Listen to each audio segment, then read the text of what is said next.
Assalamualaikum warahmatullahi wabarakatuh. Jumpa lagi dengan saya, Jaja, seorang petani pemula dari Kabupaten Indramayu. Nah, seperti biasa, di video kali ini saya akan sharing-sharing tentang budidaya jamur tiram yang sebelumnya sempat saya upload video untuk budidaya jamur tiram. Nah, untuk kali ini kita panen. Untuk yang pertama kali dari 500 backlog itu hasilnya berapa.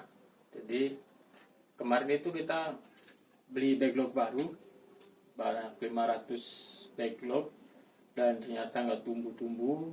Setelah dibuka cincinnya, plastiknya dibuka, baru mereka keluar semua pinheadnya, dan akhirnya setelah 3 hari itu bisa panen. Nah, untuk panen sendiri kita juga ada triknya, harus memilih yang benar-benar pas gitu. Jadi tidak terlalu tua, tidak terlalu muda, dan kadar airnya juga tidak terlalu banyak.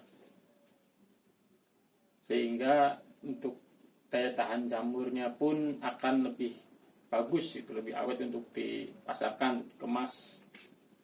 Nah, untuk panen jamur tiram ini ya kita pilih yang sudah cukup bagus, ukurannya pas, dan usia juga pas. Nah, kita panennya itu kan supaya untuk di jamurnya bagus, di backlognya juga bagus. Kita ada triknya, yaitu kita ambil jamur yang siap panen itu dengan cara diputar atau diangkat dari bawah ke atas. Nah, setelah itu sisa-sisa jamur tiram yang kecil, kalaupun ada, itu harus segera dibersihkan, harus diambil semua. Karena nanti kalau tidak diambil itu dia akan layu, mengering, dan kadang busuk gitu. Kalau sisa jamur itu busuk, nanti akan memicu datangnya hama-hama yang akan menyerang backlog kita. Jadi untuk backlognya juga harus dipastikan bersih dari sisa-sisa panennya, dari sisa-sisa akar jamurnya tersebut, dan diusahakan jangan disiram backlognya. Jadi kita panen dulu, setelah itu dibersihkan, baru kita melakukan penyiraman agar kadar air di jamurnya tersebut tidak terlalu banyak, sehingga daya simpan jamurnya pun jadi lebih bagus gitu, lebih awet lah, lebih tahan lama. Dan selain di teknik pemanenan, pemilihan jamur yang untuk dipanen pun, cara pengemasan pun sangat berpengaruh dari ketahanan jamur tersebut.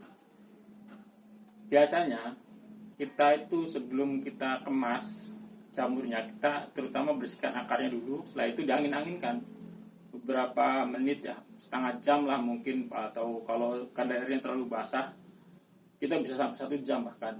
Kita angin-anginkan, kita kipas bila perlu. Setelah itu baru dikemas.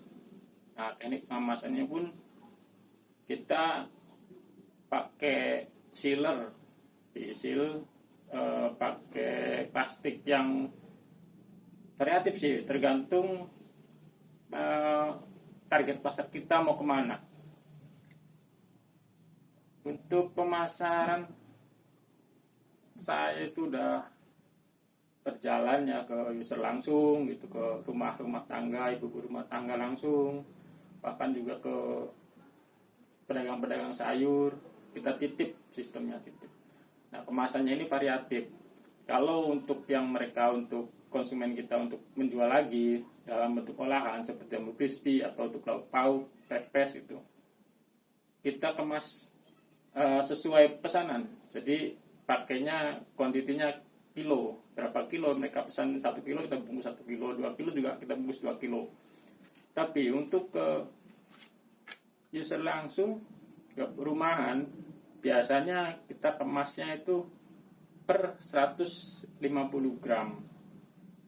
Kita kemas per 150 gram, karena kalau untuk konsumsi untuk rumahan itu kan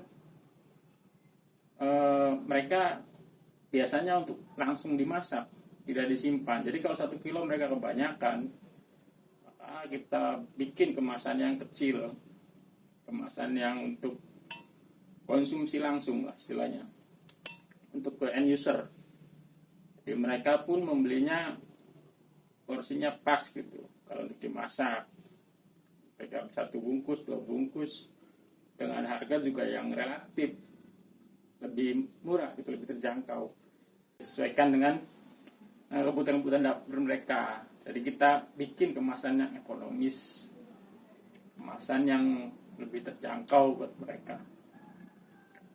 Kita itu kan harus sebelum budidaya jamur ini, kita juga udah menentukan dulu target pasarnya kemana, target pasarnya ke istilahnya segmennya ke menengah atas atau menengah ke bawah. Makanya kita ada pengemasan variatif gitu ukurannya.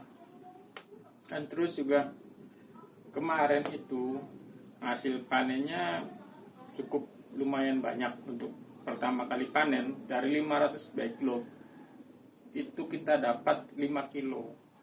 Itu udah maksimal, sudah paling banyak. Karena biasanya sudah pengalaman saya itu hanya 2-3 kilo per hari. Itu tergantung usia backlog ya. Dari 500 backlog, satu dari pertama kali panen itu rata-rata 2-3 kilo per hari. Nah setelah bulan berikutnya itu menurun. Dia hanya menghasilkan 1-2 kilo lah. Rata-rata 1,5 kilo lah per hari. Jadi bagi teman-teman yang ingin usaha di jamur tiram, mungkin bisa jadi referensi. Apakah ini menguntungkan atau tidak, tinggal disesuaikan aja.